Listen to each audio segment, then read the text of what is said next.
ఈరోజు పిల్లి డే 3 చూడబోతున్నాం. మా సాయిబాబా అయితే హాస్పిటల్కి టంగ్ ఆపరేషన్కి వెళ్ళాడు.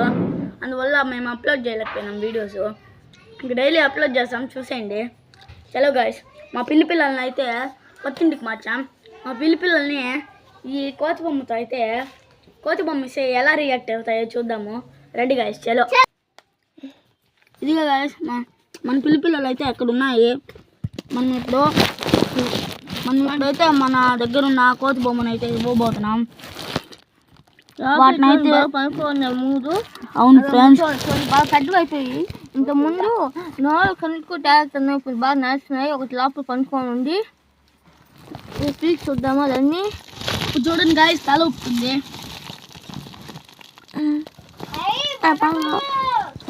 బాయ్స్ లోపల ఉంది పిల్లి. లేచాయి 3 లోపల ఒకటి ఉంది. సరే ఓకే, పిల్లి బొమ్మను అక్కడ పెట్టబోతున్నాం. పెట్టా ఇప్పుడైతే ఈ కోతి బొమ్మను అక్కడ పెట్టబోతున్నాం. ఎలా ఉంటాయో చూసేద్దాం రియాక్షన్. చూసేయండి గాయస్. పిల్లి పిల్లలకి కోతి బొమ్మ పెట్టాము. మరి రియాక్షన్ నార్మల్ ఏమీ లేదు. ఆ పిల్లి మాత్రం దీన్ని ఎప్పుడు కోకదామా అని చూస్తున్నట్టుగా ఉంది. కొరకదామా అని చూస్తున్నట్టుంది. సరే గాయస్, మీకు విషయం ఒక పిల్లి పిల్ల అయితే దాని చేయిందో తల పెట్టుకుని పనుకోండి గాయస్. అదిగో కనిపిస్తుందో. హాయ్ హలో గాయస్, నా పేరు ధీరజ్ సాయి. నేను టంగ్ ఆపరేషన్ వెళ్ళా కాబట్టి ఇందులో వీడియోస్ అప్లోడ్ చేయాలా, ఇంకా డైలీ అప్లోడ్ అవుతాయి.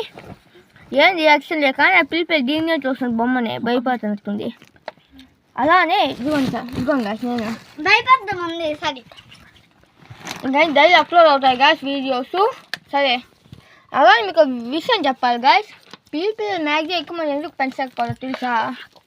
తెలుసా? ఉండాలి. పిల్లలు ఉండగానే 40 రోజులు దాకా బతకకూడదు. ఎందుకంటే మనం బతుకుంటే వాయువు అనేది ఒకటి వస్తుంది.